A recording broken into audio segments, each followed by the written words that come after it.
கிறிஸ்துவுக்குள் பிரியமானவர்களே, கர்த்தரும் இரட்சகருமாய் இயேசு கிறிஸ்துவின் ஈடினியற்ற நாமத்தினாலே உங்கள் யாவருக்கும் என் அன்பின் வாழ்த்து தெரிவித்துள்ளேன். தேவன் அருளிய அப்பம் பிரேயர் மினிஸ்ட்ரி மூலியமாக உங்களோடு சந்திப்பதில் மிகுந்த மகிழ்ச்சியுடன் தினம்தோறும் இரவு நேரத்திலே பரிசுத்த வேதாந்தத்தில் ஒரு பகுதியை நாம் தியானித்து நம்முடைய குடும்ப பாதுகாப்புக்காக நாம் ஜெபித்து வருகிறோம். தூங்கும் முன்பாக கேளுங்கள். இந்த மாசத்திலே நாம் ஒரு முக்கியமான பகுதியை தியானிக்கிறோம். 140 சங்கீதம் 1 முதல் 3 ஆகிய வசனங்கள். கர்த்தாவே, பொல்லாத மனுஷனுக்கு என்னை தப்புவியும், கொடுமை உள்ளவனுக்கு என்னை விலக்கி ரட்சியும். அவர்கள் தங்கள் இருதயத்தில் பொல்லாப்புகளை சிந்தித்து யுத்தம் செய்ய நாள்தோறும் கூட்டங்கூடுகிறார்கள். சர்ப்பத்தை போல் தங்கள் நாவை கூர்மையாக்குகிறார்கள். அவர்கள் உதடுகளின் கீழ் விரியன் பாம்பின் விஷம் இருக்கிறது. ஹல்லேலூயா. கிறிஸ்துவுக்குள் பிரியமானவர்களே, யாரெல்லாம் இந்த இரவு நேரத்தில் இணைந்திருக்கிறீங்களோ, நமக்கு இன்னைக்கு என்ன முக்கியமான செய்தி அப்படின்னா, பொல்லாத மனுஷனுக்கு என்னை தப்புவியும், பொல்லாத மனுஷனுக்கு என்னை தப்புவியும். ஒரு குடும்பம் ஆசீர்வாதமா இருக்கணும் அப்படின்னா முதல்ல நம்ம ஒரு ஜெபம் பண்ணணும். என்ன ஜெபம் பண்ணணும் அப்படின்னா, பொல்லாத மனுஷனுக்கு என்னை தப்புவீங்கப்பா. ஏன்னா நம்மளை சுத்தி இருக்கிறவங்க ஃபுல்லா யாரு, என்ன, ஏது. ஒரு குடும்பம் ஆசீர்வாதமா இருக்கணும் அப்படின்னா மறுபடியும் சொல்றேன், நம்ம கூட இருக்கிறவங்க பொல்லாத மனுஷனா இருந்தால் ஆசீர்வாதம் இருக்காது. இந்த பொல்லாத மனுஷனை எப்படிப்பா கண்டுபிடிக்கலாம்? நம்ம நார்மலா யோசிச்சு பார்ப்போமே. இப்ப நிறைய குடும்பத்துல ஃப்ரெண்டுனா பிடிக்கும், சில குடும்பத்துல மனைவிட்ட உண்மையை சொல்ல மாட்டாங்க, ஃப்ரெண்ட தான் பேசிட்டு இருப்பாங்க. அப்படி நிறைய குடும்பம் இருக்கு. சில வாலிப பிள்ளைகள், வாலிப பையங்க, எனக்கு ஒரு ஃப்ரெண்டு தான் நல்லா இருக்குமே, என் கூட யாரா இருந்தா நல்லா இருக்குமே அப்படின்னு சொல்லி நிறைய காரியங்கள் யோசிப்பாங்க. பொல்லாத மனுஷனை குறித்து வேதம் என்ன சொல்லுது? ஏன்னா அந்த பொல்லாத மனுஷன் இருக்கிற இடத்துல ஆசீர்வாதம் இருக்காது. ஒரு மாசம் சம்பளம் வந்தனாலும் எல்லாம் காணாம போயிடும். இப்ப இந்த கடைசி காலத்துல இப்ப பிரச்சனை எங்க ஆரம்பிக்கு அப்படின்னா, ஒரு குடும்பம் ஒரு 10,000 ரூபாய் இல்ல 20,000 ரூபாய் இல்ல 30,000 ரூபாய் இல்ல 40,000 ரூபாய் இல்ல 50,000 ரூபாய், சரி 1 லட்சம் 2 லட்சம் 3 லட்சம் 5 லட்சம் போட்டும். ஒவ்வொரு குடும்பத்திலயும் ஒவ்வொரு சம்பளம். இந்த சம்பளம் நம்ம வாங்கி நம்ம வீட்டுல செலவு பண்ணி மிச்சம் எடுத்து வைக்கணும் அப்படின்னா, நம்ம கூட இருக்கிறவங்க தேவையில்லாத ஃப்ரெண்டா இருக்கக்கூடாது. எனக்கு தெரிந்த சில குடும்பங்கள் உண்டு. என் வாழ்க்கையிலயும் நான் நஷ்டப்பட்டிருக்கேன். ஆனா நஷ்டப்பட்டு நடுரோட்டுக்கு வந்ததுக்கு அப்புறம் தான் தெரிஞ்சது, இவங்க பொல்லாத மனுஷன், இவங்க பொல்லாத மனுஷன். நல்லவங்க போலயே பேசுவாங்க, தந்திரமா பேசுவாங்க, எல்லாமே கரெக்டா பேசுவாங்க, நமக்கு நிறைய ஐடியா கொடுப்பாங்க, கூடயே இருந்து சாப்பிடுவாங்க, எல்லாம் நடக்கும். ஆனால் சர்ப்பத்தின் விஷம் அங்க இருக்கும். ஐயா, அந்த சர்ப்பத்தின் விஷம்னா என்ன ஐயா அப்படின்னா, நேர ஆதியாகமம் 3ஆம் அதிகாரம் 1ஆம் வசனத்துக்கு போனா கண்டுபிடிச்சிடலாம். சர்ப்பமானது தந்திரம் உள்ளதா இருந்தது. எங்கெல்லாம் விஷம் இருக்கோ அங்கெல்லாம் தந்திரம் இருக்கும். ஒரு குடும்பத்துல தந்திரம் இருக்குமானால் ஆசீர்வாதம் இருக்காது. என்ன பாஸ்டர் இப்படி சொல்லிட்டியே?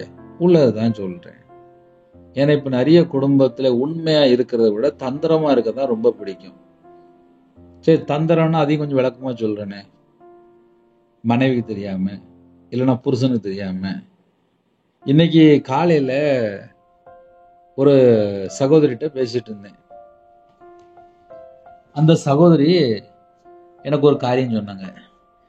என் புருஷனுக்கு தெரியாம ஒரு 1.5 பவுன் நகைய நான் ஒருத்தட்ட கொடுத்தேன், அவர் இறந்து போயிட்டாரு அப்படின்னாங்க.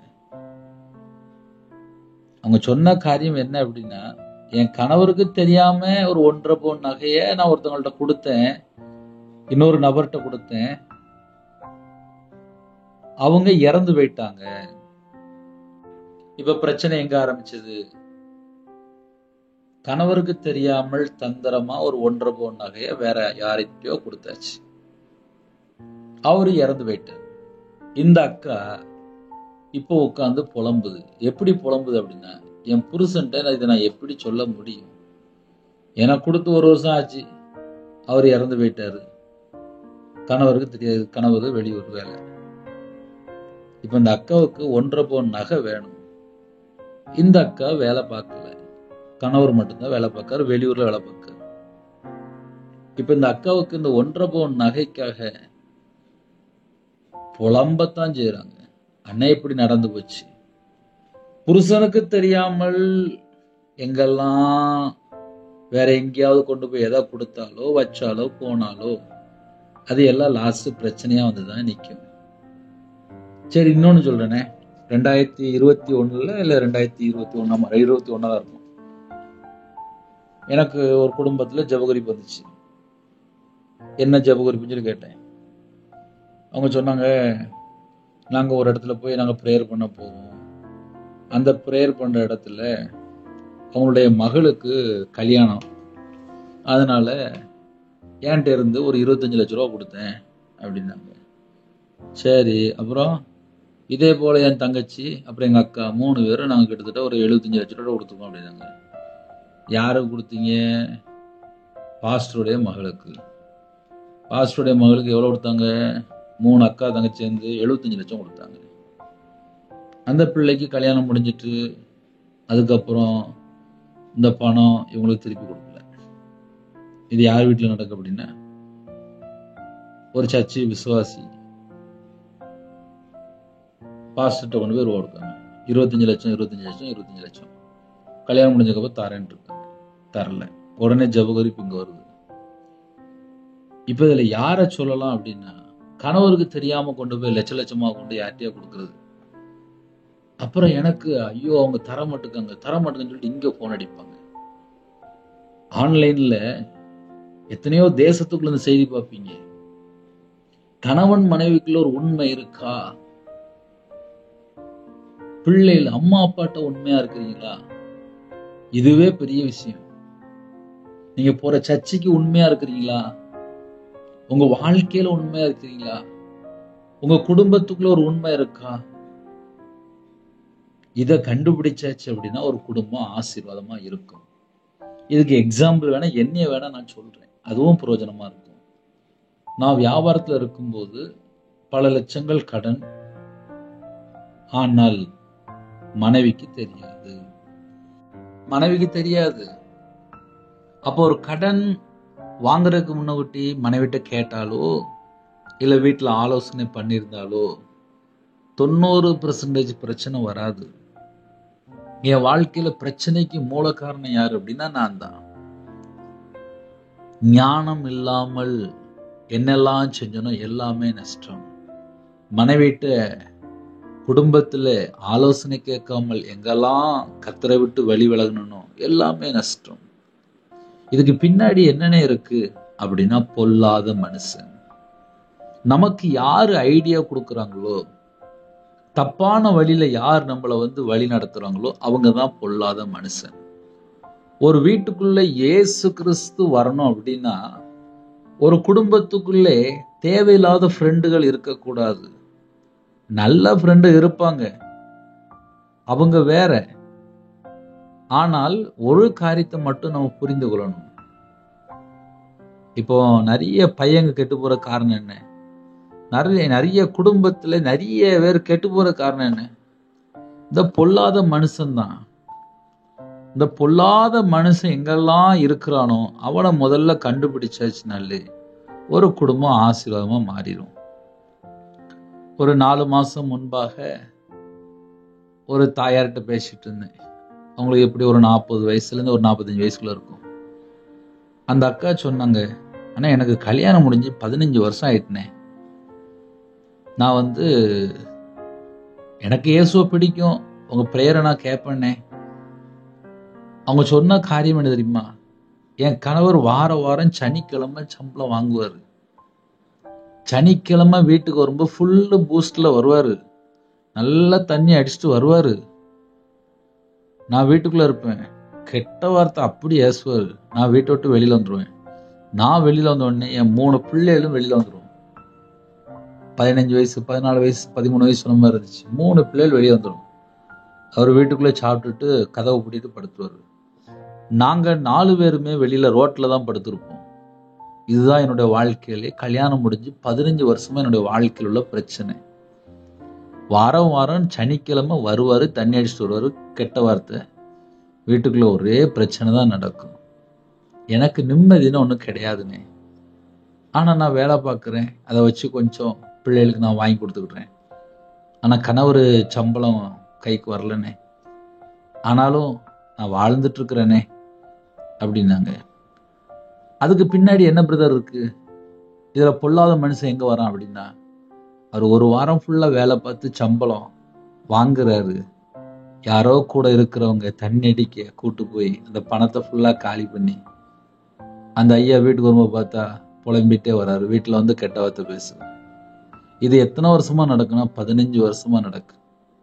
அந்த தாயார் என்னதுமா சொன்னாங்க, அண்ணே நான் காலையில சொல்லத்தான் சரி, இதை செய்யாதீங்க, இப்படி செய்யாதீங்க, இது தப்பு, இது செய்யாதீங்க, உங்களை யாரோ கூட்டு போய் கெடுத்துருந்தாங்க, சொல்லி பார்த்துட்டேனே, கேட்க மாட்டுக்காருனே. அப்போ ஒரு குடும்பத்துல முதல்ல யாரை கண்டுபிடிக்கணும் அப்படின்னா, பொல்லாத மனுஷனை கண்டுபிடிக்கணும். சரி, என் வாழ்க்கையில என்னப்பா நடந்துச்சு அப்படின்னா, என் கூட இருந்த ஒரு மனுஷன், விக்கிரத்துல உள்ள ஒரு மனுஷன், அவன் ஒரு பொல்லாத மனுஷனா இருந்திருக்கான். அவன் மாந்திரியம் பண்ணி என்கிட்ட பணம் வாங்கிட்டே இருந்திருக்கான். என்கிட்ட 13 லட்சம் கிட்ட வாங்கியிருக்கான். 1 ரூபா இல்ல 2 ரூபா இல்ல. நான் வியாபாரத்துல இருக்கும்போது 2015 முன்பாக உள்ள காரியத்தை சொல்லிட்டு இருக்கேன். 13 லட்சம் வாங்கிட்டு எனக்கு மாந்திரியம் பண்ணிக்கிட்டே இருந்திருக்கான். நான் ஊழியத்துல வந்ததுக்கப்புறம் செத்தே போயிட்டான், தூக்கு போட்டு செத்து போயிட்டான். ஒரு மனுஷனை எந்த அளவுக்கு ஏமாத்தினானோ அந்த அளவுக்கு அவனுடைய முடிவு பார்த்தா நாண்டு கொண்டு செத்து போயிட்டான். சரி, பொல்லாத மனுஷன் சொல்லி போட்டிருக்குல்ல, மனைவிக்கு தெரியாம, பிள்ளைகள் அம்மா அப்பாவுக்கு தெரியாம எங்கெல்லாம் வெளியில புறப்பட்டு போறாங்களோ அவங்க ஏதோ ஒரு பொல்லாத மனுஷன்ட்ட போய் சிக்கி கொள்வாங்க. நான் அன்னைக்கு அதை 50 லட்சம் ரூபா அழிச்சேன் 2015 முன்பா. ஆனா இப்ப சர்ச்சு கட்டுறதுக்கு இடம் ரெடியா இருக்கு, ஆனா கையில பணம் இல்லை. கையில பணம் இருந்துச்சு அப்படின்னா சர்ச்சை ஆரம்பிச்சிடலாம். இடம் வாங்கறதுக்கு இடம்லாம் ரெடியா இருக்கு, பணம் இல்லை. என் வாழ்க்கையில எல்லா பணத்தையும் நான் அழிச்சுக்கிட்டேன். ஊழியத்தில் வந்ததுக்கப்புறம் தெரியுது, ஒரு இடம் வாங்கணும் அப்படின்னா பணம், ஒரு காரியத்தை செய்யணும்னா பணம், அதுக்கு பின்னாடி எல்லாமே பணமா இருக்கு. என்னோட வாழ்க்கையில எங்க நான் நஷ்டப்பட்டேன் அப்படின்னா, அந்த பொல்லாத மனுஷன் எங்கெல்லாம் வரணும் அந்த நேரத்துல நம்முடைய வாழ்க்கையில நஷ்டமாகும். ஆனா நம்ம கையில பைபிள் எடுத்து நம்ம தேவனுடைய சமூகத்துல காத்திருந்து ஜெபம் பண்ணால் தேவன் நம்ம குடும்பத்தை ஆசீர்வதிப்பார். இன்னைக்கு ஒரு குடும்பத்துல பிரச்சனை எங்க ஆரம்பிக்கு அப்படின்னா, கர்த்தரை விட்டு தள்ளி போயிருந்தாங்க. இப்ப இந்த மாசம் நீங்க யாரெல்லாம் இணைந்திருக்கிறீங்களோ, உங்க கையில முழுசா சம்பளம் வாங்குறீங்களா? அதுல தேவையில்லாம எவ்வளவு வேஸ்டா போகுது, அதுல ஹாஸ்பிட்டல் செலவு எவ்வளவு போகுது, இல்ல பைனான்ஸுக்கு எவ்வளவு போகுது, லோனுக்கு எவ்வளவு போகுது, இஎம்ஐ எவ்வளவு போகுது, இல்ல தேவையில்லாம ஒயின் ஷாப் போகுதா, இல்ல தேவையில்லாத ஒரு விபச்சாரத்துல கொண்டு போய் கொடுக்குறாங்களா, இல்ல தேவையில்லாம ஒரு ஃப்ரெண்டு பணம் வாங்கிட்டு போறானா? இதுக்கு பின்னாடி என்னெல்லாம் நடக்கு? அப்போ ஒரு பொல்லாத மனுஷன் அப்படின்னு வந்துட்டுனாலே நஷ்டம் வந்துடும். எதுக்கு இன்னைக்கு நான் அந்த செய்தியை பேசிட்டு இருக்கேன் அப்படின்னா, நிறைய குடும்பத்துல ஏமாந்து போயிருந்தாங்க. ஏமாந்து போனதுக்கு அப்புறம் உட்கார்ந்து அழுதுட்டு இருப்பாங்க. அதுல நானும் ஒரு ஆளு. நான் 2015 இருந்து 2020-21 வரைய கண்ணீர் வடிச்சு ஜெபம் பண்ணிருக்கேன்.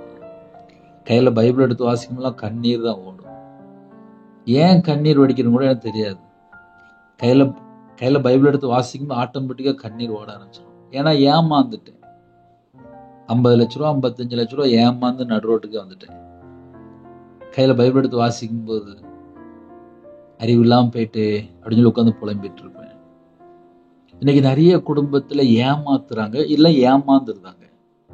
ஒரு பக்கம் ஏமாத்துறாங்க, இல்லைன்னா ஏமாந்துருந்தாங்க. அதுக்கப்புறம் அவங்களோட வாழ்க்கையில பார்த்தா கண்ணீர், கஷ்டம், பிரச்சனை மட்டும்தான் இருக்கு. அதனால இரவு நேரத்திலே வாங்குற சம்பளம் வீட்டுக்கு போய் சேருதா, இல்ல எங்கேயாவது தேவையில்லாம போயிட்டு இருக்கா? நேத்து காலையில ஒரு 4 வாலிப பிள்ளைகள் பேசிட்டு இருக்கிறாங்க. மாசம் ஆனா இஎம்ஐக்கு பணம் எடுத்துருதான். உடனே பக்கத்துல உள்ள பிள்ளை கேட்க, உனக்கு என்ன இஎம்ஐ போயிட்டு இருக்கு? நான் போன் வாங்கலாம்ல, ஆன்லைன்ல ஒரு போன் வாங்கலாம், அது இஎம்ஐ போயிட்டு இருக்கு. சம்பளம் ஒரு 10,000 ரூபாய் 12,000 ரூபாய், அதுல ஒரு செல்போன் வாங்கி அதுல மாசம் இஎம்ஐக்கு பணம் போயிட்டு 10,000 ரூபாய் 12,000 சம்பளம் தான் வாங்குறாங்க. அவங்களுக்கும் நிம்மதி இல்லை. ஏன்னா இப்போ எல்லாருடைய கையில செல்போன் இருக்கு, எங்கேயாவது பணம் எங்கேயாவது போயிட்டு இருக்கு. நம்ம வாழ்க்கையில ஒரு 10 ரூபா வேஸ்ட் ஆனா கூட அது எப்படி வேஸ்ட் ஆகுது? என் வாழ்க்கையில நிறைய நஷ்டப்பட்டிருக்கேன். அதனால சொல்லி தரேன், கர்த்தாவே பொல்லாத மனுஷனுக்கு என்னை தப்புவியும். ஜெபம் தான் இந்த வார்த்தை. என்னன்னா ஜெபம். பொல்லாத மனுஷனுக்கு என்னை தப்புவியும். அப்படி இருந்தா மட்டும்தான் ஆசீர்வாதம். ஒரு வீட்டுக்குள்ள ஆசீர்வாதம் வேணும் அப்படின்னா இந்த ஜெபம் பண்ணணும். பொல்லாத மனுஷனுக்கு என்னை தப்புவியும் என்று ஜெபிக்கணும். இந்த ஜெபம் பண்ணும்போது ஆனா நம்ம வாழ்க்கையில என்ன நடக்கும் அப்படின்னா, நமக்கு யாராவது கூட தேவையில்லாம பொல்லாத மனுஷனா இருக்கிறானா அவன்லாம் காணாம போயிடுவான். என் வாழ்க்கையில என்னை ஏமாத்தி சாப்பிட்டு நிறைய பேர் இருக்கிறாங்க. ஆனால் கஷ்டப்பட்டு நானு நிந்தை, அவமானம், கேவலம் எல்லாம் வந்துச்சு. நான் பார்த்த உயிரோட தான் இருக்கேன். ஆனா என்னைய யாரு கஷ்டப்படுத்தினாங்களோ அவங்க பார்த்தா காணாம போயிருந்தாங்க. காரணம் என்ன? பொல்லாத மனுஷன். வேகமா வளர்ந்த மாதிரி தெரியும், ஆனா அடுத்த நிமிஷம் உயிர் இருக்குமான்னு சொல்லி கேட்டா தெரியாது. கர்த்தருடைய பிள்ளைகள் தேவனோடு நடந்தால் நம்ம நித்திய ஜீவனுக்குள்ள போறோம். உன் தேவனை சந்திக்கும்படி ஆயத்தப்படு. ஆமோஸ் 4:12. இந்த பூமியில வாழ்ற வாழ்க்கை பொல்லாத மனுஷன்ட்ட போய் சிக்கிக் கொள்ளக்கூடாது. அதுதான் முதல் பாயிண்ட். இரண்டாவது, கொடுமை உள்ளவனுக்கு என்னை விலக்கி ரட்சியும், என்னை மீட்டெடுங்க. கொடுமை உள்ளவன் என் கூட இருக்கிறானா தெரியாது, எனக்கு தெரியாதுப்பா. கொடுமை உள்ளவனுக்கு என்னை விலக்கி ரட்சியும், என்னை விலக்கி ரட்சியும், என்னை மீட்டு எடுங்க, என்னை மீட்டு எடுங்க, என்னை மீட்டு எடுங்க சொல்லி ஜெபிக்கிறார். ஜெபந்தான் தாவீதின் சங்கீதம் என்று எழுதப்பட்டிருக்கு. இன்னைக்கு இரவு நேரத்திலே இந்த செய்தி யாரெல்லாம் கேட்கிறோமோ, நம்ம கூட கொடுமை உள்ளவன் இருக்கிறானா, பொல்லாத மனுஷன் இருக்கிறானா? ஒரு மனுஷனுடைய வாழ்க்கையில ஆசீர்வாதத்தை பெற்றுக்கொள்ளணும் அப்படின்னா கொடுமை உள்ளவன் இருக்கக்கூடாது. தந்திரமான ஒரு மனுஷன் இருக்கக்கூடாது. தந்திரமான மனுஷன் இருந்தான்னா ஆசீர்வாதம் இருக்காது. சிம்பிளா சொல்றேனே, நம்ம கூட இருக்கிற ஒரு ஃப்ரெண்டோ, கூட இருக்கிற நபரோ, இல்ல வீட்டுக்குள்ளேயோ, இல்ல வீட்டுல ஒரு 5 பேர் 6 பேர் இருப்பாங்க. அதுல ஒரு ஆள் பார்த்தா கொடுமை உள்ளவனா இருப்பான், இல்லைன்னா பொல்லாத மனுஷனா இருப்பான். அப்படின்னா என்ன பிறகு அர்த்தம் அப்படின்னா, இவங்கெல்லாம் பாட்டு பாடி ஜோம் பண்ணிட்டு இருப்பான், அவன் பார்த்தா இஷ்டம் போல தப்பு தப்பா போயிட்டு இருப்பான், வழி விலகி போயிட்டு இருப்பான், கர்த்தரை விட்டு வழி விலகி போயிட்டு இருப்பான். ஞாயிற்றுக்கிழமை பார்த்தா கையில பயிர் விட்டு போயிடுவாங்க. ஆனா மத்த 6 நாள் வாழ்க்கை பார்த்தா எப்படி இருக்கும் தெரியாது. ஒரு துன்மார்க்கமான வாழ்க்கையா இருந்துச்சுன்னா ஆசீர்வாதம் எல்லாம் காணாம போயிடும். ஒரு குடும்பம் ஆசீர்வாதமா இருக்கணும் அப்படின்னா, வீட்டுக்குள்ள இயேசு வரணும் அப்படின்னா, வீட்டுல யாரும் கொடுமை உள்ளவனா இருக்கக்கூடாது, வீட்டுல யாரும் பொல்லாத மனுஷனா இருக்கக்கூடாது. அப்ப ஜெபிக்கிற பிள்ளைகள் எப்படி ஜெபிக்கணும் அப்படின்னா, எங்க வீட்டுல எல்லாரும் கர்த்தருடைய பிள்ளைகளா இருக்கணும், அபிஷேகம் பண்ணப்பட்ட பிள்ளைகளா இருக்கணும், தேவனுடைய பிள்ளையா இருக்கணும், வெளிச்சத்தின் பிள்ளையா இருக்கணும், எங்க வாழ்க்கை கர்த்தருக்காக இருக்கணும், நாங்க பரலோகத்துக்கு போற பிள்ளைகளா இருக்கணும். எங்க வீட்டுல ஒரு பொல்லாத மனுஷன் இருக்கக்கூடாது, ஒரு கொடுமை உள்ளவன் இருக்கக்கூடாது. எங்க வீட்டுல எல்லாரையும் பரிசுத்தப்படுத்துங்க அப்படின்னு சொல்லி நம்ம ஜெபிக்கணும். அப்ப ஜெபிக்கிற பிள்ளைகள் நீங்க தனியா ஜெபம் பண்ணணும் அப்படின்னா, இப்ப பேசுற எல்லா காரியமும் உங்களுக்கு ஆவிக்குரிய வாழ்க்கையில நீங்க ஜெபிக்கிறதுக்கு பிரயோஜனமா இருக்கும். அவர்கள் தங்கள் இருதயத்தில் பொல்லாப்புகளை சிந்தித்து, அவர்கள் யாரு?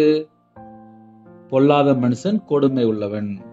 இந்த கொடுமை உள்ளவனும் பொல்லாத மனுஷனும் என்ன யோசிப்பாங்க அப்படின்னா, தங்கள் இருதயத்தில் பொல்லாத காரியத்தை சிந்தித்து, பொல்லாத காரியத்தை சிந்தித்து. அப்ப பொல்லாத மனுஷனோட இதயத்துல என்ன இருக்கும்னா, பொல்லாப்பு தான் சிந்திப்பான். ஏன்னா அவனே பொல்லாத மனுஷன், கொடுமை உள்ளவன். அவன் இதயத்துல என்ன இருக்கும்? ஒரு பொல்லாத சிந்தனை தான் இருக்கும். ராத்திரி படுத்து கிடந்துகிட்டு இந்த மாசம் எப்படி சம்பாதிக்கலாம், யாரை எப்படி கொள்ளையடிக்கலாம், எப்படி களவாணி சேர்க்கலாம், எப்படி சொத்து சேர்க்கலாம், இதை மட்டும்தான் யோசிச்சுட்டு இருப்பாங்க. அதனால இரவு நேரத்துல யாரெல்லாம் இணைந்திருக்கிறீங்களோ, முதல்ல தேவனுக்கு பிரியமானபடி வாழ்ந்தால் இயேசு கூட இருப்பார். இல்லை நாங்கள் இஷ்டம் போலதான் வாழ்வோம் அப்படின்னு அந்த வீட்டில் இயேசுலாம் இருக்க மாட்டார். ஏன்னா பொல்லாத மனுஷன் எங்கெல்லாம் இருக்கிறானோ அங்க பொல்லாத ஆவிதான் இருக்கும். கொடுமை உள்ளவனா இருக்கிறானா அவன்கிட்ட அன்புலாம் இருக்காது. அவங்க வீட்டில் போய் பார்த்தா கணவன் மனைவிக்குள்ள சண்டை தான் ஓடிட்டு இருக்கும். நிம்மதியா இருக்காது. கேடான வாழ்க்கையா தான் இருக்கும். ஆபத்து நிறைந்த வாழ்க்கையா இருக்கும். அந்த வீட்டுக்குள்ள என்ன நடக்குன்னே தெரியாது. மாயமா இருக்கும். பணம் வரும், இன்னொரு பக்கம் பணம் போயிரும், இன்னொரு பக்கம் வரும், இன்னொரு பக்கம் போயிரும். ஏன்னா அந்த வீட்டுல ஒரு பொல்லாத மனுஷன் இருப்பான். நீங்க நல்லா செக் பண்ணி பாருங்க. ஒரு குடும்பத்துல யாராவது பொல்லாத மனுஷன் இருந்தான்னா அந்த வீட்டுல இருக்க பணம் ஃபுல்லா எல்லாம் நேரா வெளியே போயிரும். ஏன்னா சில குடும்பத்துல நல்லா சம்பாதிப்பாங்க. 50,000 70,000 1 லட்சம் வரைக்கும் சம்பாதிப்பாங்க. ஆனா கையில பார்த்தா பணமே இருக்காது. எல்லாம் காணாம போயிடும். எங்க போச்சு தெரியாது. வீட்டுல அந்த அக்கா பார்த்தா புலம்பிட்டு இருக்கும். வீட்டுல அம்மா பார்த்தா புலம்பிட்டு இருக்கும். பிள்ளைகள் பார்த்தா காலேஜ் ஸ்கூல் படிச்சுட்டு இருப்பாங்க. வீட்டுல பார்த்தா லட்ச லட்சமா கடன் இருக்கும். என்னன்னு கேட்டா பொல்லாத மனுஷன். ஒரு வீட்டுல குடும்ப தலைவர் பொல்லாத மனுஷனா இருந்துட்டான் அப்படின்னாலே எல்லாம் நஷ்டமாயி போயிடும். ஏன்னா என் வாழ்க்கையில நான் நஷ்டப்பட்டிருக்கேன். 50 லட்ச ரூபா காலி பண்ணியிருக்கேன். ஊழியத்துல வர்றதுக்கு முன்னாடி பல பாடுகள் பட்டு கஷ்டப்பட்டு தான் வந்திருக்கேன். முடிஞ்சா அந்த செய்தி யாரெல்லாம் கேட்குறீங்களோ எனக்கா டெய்லி ஒரு நிமிடமா ஜெபிங்க. நான் திருநெல்வேலி பகுதியில் இருக்கிறேன். நாங்கள் இருக்கிற இடத்துல பக்கத்துல நிறைய இடம் இருக்கு. ஒரு இடம் வாங்கணும் அப்படின்னா பல லட்சங்கள் ஆகுது. பல லட்சங்கள். அதனால ஊழியத்துக்காக ஒருவேளை யாராவது என் தொலைபேசி மூலியமா கூப்பிடணும்னா கூப்பிடலாம். ஒரு இடம் வாங்கணும், ஒரு சர்ச்சு கட்டணும், இதெல்லாம் தரிசனம்.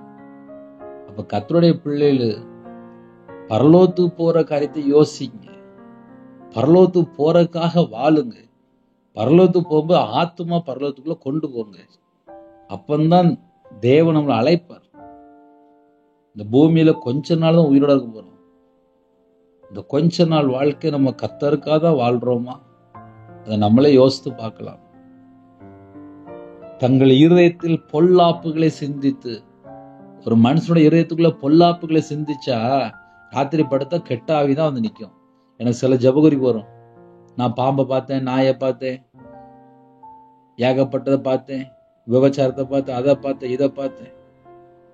சில காரியங்கள் கர்த்தர் வெளிப்படுத்துவார். ஆனா சில காரியங்கள் தேவையில்லாத காரியமா இருக்கும். நம்ம இருதயம் தேவனோடு இருக்கணும். நம்ம இருதயம் தேவனோடு இருக்கணும். உங்க வாழ்க்கை தேவனோடு இருக்கணும். உங்க குடும்பம் தேவனோடு இருக்கணும்.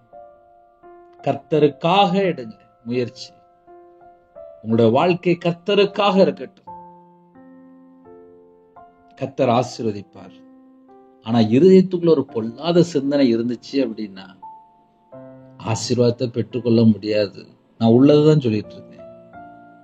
இருதயத்துக்குள்ள ஒரு பொல்லாத சிந்தனை இருக்குமானால் ஆசீர்வாதத்தை பெற்றுக்கொள்ள முடியாது. ஏன்னா இருதயம் ஃபுல்லா விஷமா இருக்கும். நீங்க நிறைய குடும்பத்துல என்ன இருக்கு அப்படின்னா இருதயம் ஃபுல்லா விஷமா இருக்கு. யுத்தம் செய்ய நாள்தோறும் கூட்டம் கூடுகிறார்கள். சர்ப்பத்தை போல் தங்கள் நாவை கூர்மையாக்குறார்கள். அவர்கள் உதடுகளின் கீழ் விரியன் பாம்பின் விஷம் இருக்கிறது. விஷம் எங்க இருக்கு அப்படின்னா உள்ளதான் கிடக்கு. அதுக்கப்புறம் பார்த்தா நிம்மதியா இருக்காது. புலம்பிட்டு இருப்பாங்க.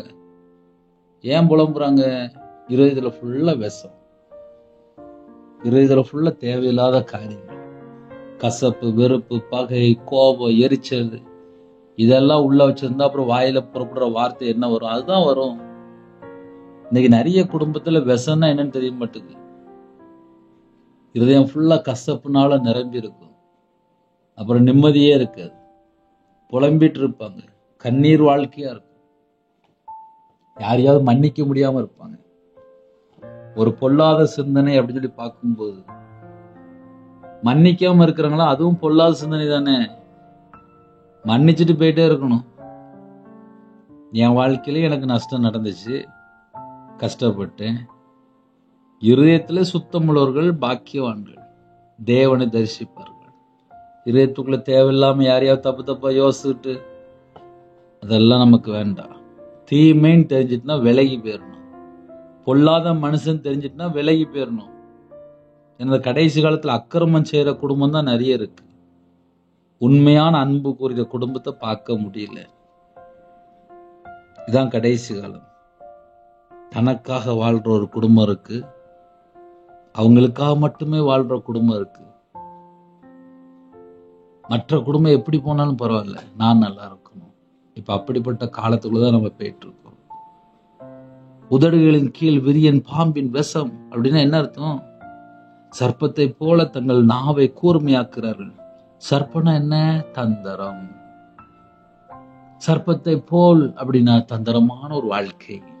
தந்திரமான ஒரு வாழ்க்கை இருக்குமானால் எப்படிப்பா ஆசீர்வாதம் இருக்கும்? நம்ம நார்மலா யோசித்து பார்ப்போமே. தந்திரமான ஒரு வாழ்க்கை இருந்துச்சுன்னா எப்படி ஆசீர்வாதம் இருக்கும்? இன்னைக்கு கொஞ்சோண்டு பணம் சம்பாதிக்கணும், கொஞ்சோண்டு நகை சேர்க்கணும். இந்த பணம் சம்பாதிக்கிறதுக்கு நகை சேர்க்கறதுக்கு எத்தனை போய் பேசுறாங்க. நம்ம நார்மலா யோசித்து பார்ப்போமே. ஐயா, தேவன் நமக்கு ஆசீர்வதிக்கும் போது எல்லாமே ஐஸ்வர்யம்லாம் பெருகிடும். கர்த்தர் தான் ஒரு குடும்பத்தை ஆசீர்வதிக்க முடியும். கர்த்தர் ஆசீர்வதிக்கும் போது சகலமும் பெருக்கம் வந்துருமே. இன்னைக்கு நிறைய குடும்பத்துல என்ன பிரச்சனை? கர்த்தரை விட்டு ஏன் தள்ளி போனாங்க? ஏன் ஆசீர்வாதத்தை பெற்றுக்கொள்ள முடியல? ஆசீர்வாதத்துக்கு தடை யாரு? என் வாயா, இல்ல நானா, இல்ல என் இருதயமா, இல்ல என்னுடைய குணமா, இல்ல என்னுடைய வாழ்க்கையா, இல்ல என்னுடைய ஃப்ரெண்டா? யாரு காரணம்? இப்படி யோசித்து பார்த்தால் கண்டிப்பா நம்மை நாம் ஆராய்ந்து பார்த்தால் பரிபூர்ணமான ஆசீர்வாதத்தை பெற்றுக்கொள்ள முடியும். செய்தியை முடிக்க போறேன். சர்ப்பத்தை போல் தங்கள் நாவை கூர்மையாக்குகிறார்கள். அவர்கள் உதடுகளின் கீழ் விரியன் பாம்பின் விஷம் இருக்கிறது. இந்த பொல்லாத கூட்டம், கொடுமை உள்ளவர்கள் எங்கெல்லாம் இருக்கிறாங்களோ அங்கெல்லாம் நிம்மதி இருக்காது, பிரச்சனை மட்டும்தான் இருக்கும், சமாதானம் இருக்காது. ஒரு வீட்டுக்குள்ள புருஷன் கொண்டாட்டி பிள்ளைகள் ஒரு 4-5 பேர், 6 பேர், 8 பேர், 10 பேர். இதுல வீட்டுல என்ன நடக்கு அப்படின்னா, ஒண்ணு மாமியார், இல்ல மருமகள், இல்ல புருஷன், இல்ல பிள்ளைகள், இல்ல பேரம்பேத்தி. எங்கெல்லாம் கர்த்தரை விட்டு தள்ளி போய் பொல்லாத ஒரு குணத்துக்குள்ளேயோ சுபாவத்துக்குள்ளேயோ கொடுமை உள்ள ஒரு மனுஷனா மாறுறானோ அவங்க வீட்டுல அதுக்கப்புறம் பிரச்சனை வந்துடும் ஆட்டோமேட்டிக்கா. என்ன பிரச்சனை வரும் அப்படின்னா, நிம்மதியே இருக்காது, சமாதானமே இருக்காது. ஏன்னா அவங்க பார்த்தா இஷ்டம் போல வருவாங்க, இஷ்டம் போல போவாங்க. வீட்டுல பார்த்தா வயசான பாட்டி புலம்பிட்டு இருக்கும், ஐயோ என் பையன் இப்படி இருக்கானே, ஐயோ என் பையன் இப்படி இருக்கானே. போன மாசத்துக்கு முந்தின மாசம் ஒரு பாட்டிகிட்ட பேசிட்டு இருந்தேன். பிறந்ததுல இருந்து சர்ச்சுக்கு போற குடும்பம் தான். அந்த பாட்டி பார்த்தா ஒரு 70 வயசு கிட்ட இருக்கும், 70-75 வயசு கிட்ட இருக்கும். அந்த பாட்டி சொன்னிச்சு, என் பையனுக்கா கொஞ்சம் ஜெபம் அனுப்பு. என் பையன் ஏமா தண்ணி அடிக்கிறான், 3 நாளா உள்ளே கிடக்குறான், வீட்டுக்குள்ளே கிடக்குறான். பிறந்ததுல இருந்து சர்ச்சுக்கு போன பையன்தான். இன்னைக்கு நிலைமை என்னன்னா, தண்ணி அடிச்சு உள்ள விழுந்து கிடக்கான். 3 நாள் ஆச்சு. அப்ப வாழ்க்கை எங்க போயிட்டு இருக்கு? சின்ன வயசுல சர்ச்சுக்கு போற பையன்தான், நற்கன் எடுத்த பையன்தான், சர்ச்சில் போய் கல்யாணம் முடிச்ச பையன்தான். ஆனா இன்னைக்கு தேதியில அவனோட வாழ்க்கை எப்படி இருக்கு?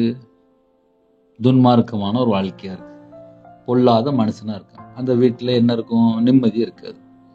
அந்த அக்கா பார்த்தா துக்கமா இருக்கு, பாட்டி பார்த்தா வேதனைப்படுது, அவன் பார்த்தா உள்ள படுத்து கிடக்கான். முடிஞ்சு போச்சு. ஆக மொத்தம் ஒரு வீட்டுக்குள்ள கர்த்தரை விட்டு தள்ளி போயிட்டாங்கனாலே ஆசீர்வாதம் இருக்காது. நம்ம சிம்பிளா சொன்னா புரியும். என் குடும்பத்துக்குள்ள ஒரு ஆசீர்வாதம் வேணும் அப்படின்னா, ரவிராஜ் 24 மணி நேரம் எப்படி இருக்கிறான்னு சொல்லி பார்த்துதான் தேவன் ஆசீர்வதிப்பார்.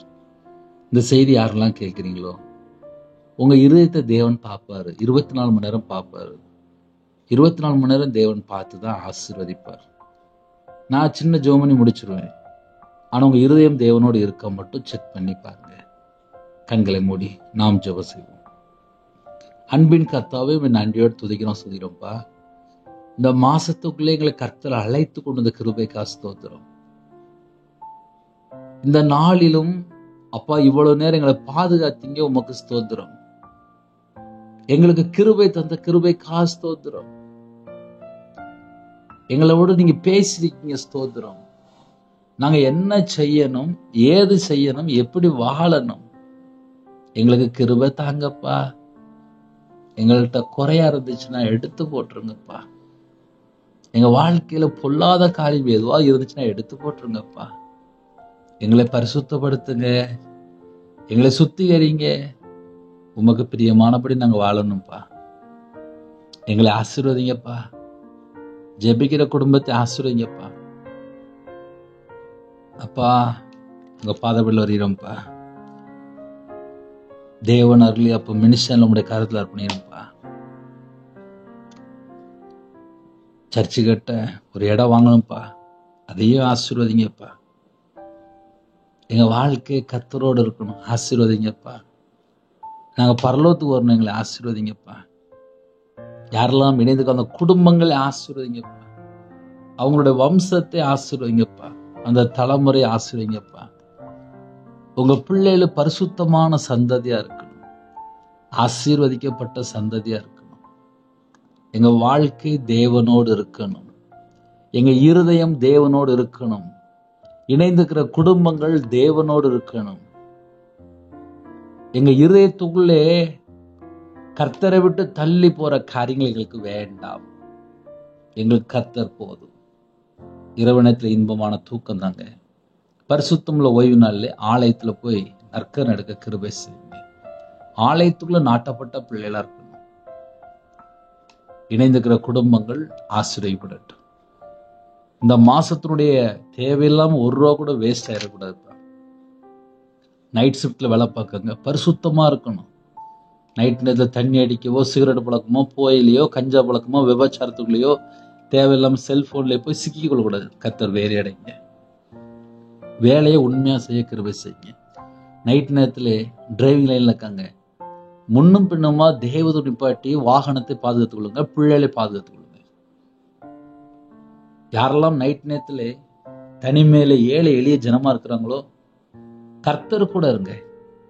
வெளிநாட்டுல இருக்கிறாங்க, அவங்க கூட கர்த்தர் கூட இருங்க. பல தேசத்துக்குள்ள இணைந்திருக்காங்க, அவங்க இருக்கிற பகுதியில இயேசு கிறிஸ்து கூட இருக்கணும். எங்க வாழ்க்கையில இயேசு கிறிஸ்து கூட இருக்கணும். நீங்க எங்க கூட இருந்தா மட்டும்தான் எந்த ஒரு தீமையும் அணுகாது. எங்க கூட நீங்க இருங்க. வரக்கூடிய காரியத்தை வெளிப்படுத்துங்க. அதிக அளவில் எழுப்பிடுங்க. இணைந்திருக்கிற குடும்பம் இயேசு கிறிஸ்துடைய கரத்தில் அர்ப்பணிக்கிறோம்.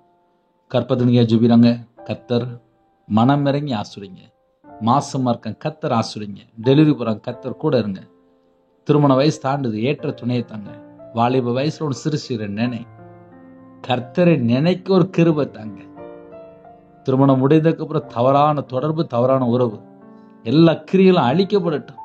சபிக்கப்பட்ட எல்லா பொல்லாத கிரியில இயேசு கிறிஸ்து நாமத்தோட பாதாளத்து போட்டு எந்த குடும்பத்துக்கு விரோதமா கிரியை செய்து கொண்டிருக்கும் அந்த எல்லா வலு சிற்பதி தந்திரங்கள் எல்லாம் இயேசு கிறிஸ்து நாமத்தை வேரோட சுட்டெரிக்கப்பட்டு, எந்த குடும்பத்துக்கு விரோதமாக எந்தெந்த ஆவிகள் கிரியை செய்து கொண்டிருக்கும் பிரிவினை ஆவிகள், பொல்லாத ஆவிகள் எல்லாம் இயேசு கிறிஸ்து நாமத்தை சுட்டெரிக்கப்பட்டு இணைந்த குடும்பத்தை ஆசிரிங்க. தேவன் அருளி அப்ப மனுஷன் ஆசிரிங்க. கர்த்தருடைய கரத்துல அப்படியும் அப்ரோஜனமான பாத்திரம்ப்பா, அப்ரோஜனமானப்பா. எங்களை உங்க ரத்தத்தினால கழுவி பரிசுத்தப்படுத்தி எங்களை நீதிமானா மாற்றி, பரிசுத்தமான மாற்றி, ராஜரீக சந்ததியா மாற்றி, இருளில் ஜனங்களுக்கு வெளிச்சத்தை சொல்ல, இயேசுவே மெய்யான ஒளி என்பது சொல்ல எங்களுக்கு உயிர் பிச்சை கொடுத்தீங்களே, அதற்காக ஸ்தோத்திரம். இந்த இரவு நேரத்தில் ஜெபிக்கிற குடும்பம் கர்த்தருக்காக ஓடக்கூடிய ஜனமா மாறணும். எல்லா தேசத்திலும் சுவிசேஷம் அறிவிக்கிற கிருபை தாங்க. கர்த்தர் பொறுப்பெடுத்துங்க. பரிசுத்தமுள்ள ஓய்வு நாள் ஆலயத்தை புறப்பட கிருபை செய்யுங்க. இரவு நேரத்திலே கடன் பிரச்சனை, போராட்டம் எல்லாவற்றையும் மாற்றி போட்டுருங்க. பலவீனத்தோடு படுத்த படுக்கல, டெலிவரிக்கு ஹாஸ்பிட்டல், ஐசியூல, இன்பெட்டில் எந்த இடத்துல இருக்கிறவங்களோ உங்க பிள்ளையோட கர்த்தர் கூட இருந்து சுகம் தந்து, தீர்காயுசு தந்து, பரிபூர்ணமான விடுதலை கட்டளையிடுங்க. உங்க நாம மைவிடட்டும். இயேசு கிறிஸ்துவின் பிதாவே, ஆமென். தேவனுக்கு மைவுண்டதாக. கர்த்தர் தாமே உங்களை உங்கள் குடும்பத்தின் சகல காரியத்தையும் சம்பூர்ணமா திருப்தியாக கர்த்தர் கொடுத்து ஆசீர்வதிப்பாராக. ஆமென். கர்த்தராகிய இயேசு கிறிஸ்துவின் கிருபையும் பிதாவாகிய அன்பும் பரிசுத்தனோட ஐக்கியமும் இப்பொழுது எப்பொழுது சதா காலங்களிலும் நம்ம மனதில் கொடுப்பதாக. ஆமென். கிறிஸ்து பிரியமானவர்களே, ஒரு இடம் பார்த்துருக்கோம் சர்ச்சுக்கு. ஒருவேளை இடம் வாங்கி தரணும் அப்படின்னா 93 63064181 என்ற நம்பரை தொடர்பு கொள்ளுங்க. அது முழுக்க முழுக்க ஆலயத்துக்கு மட்டும்தான், தேவன் நாம மகிமைப்பட மட்டும்தான். ஜெபிங்க, தொடர்பு கொள்ளுங்க. God bless you.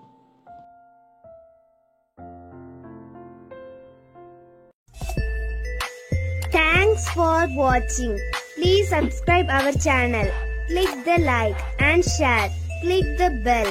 God bless you.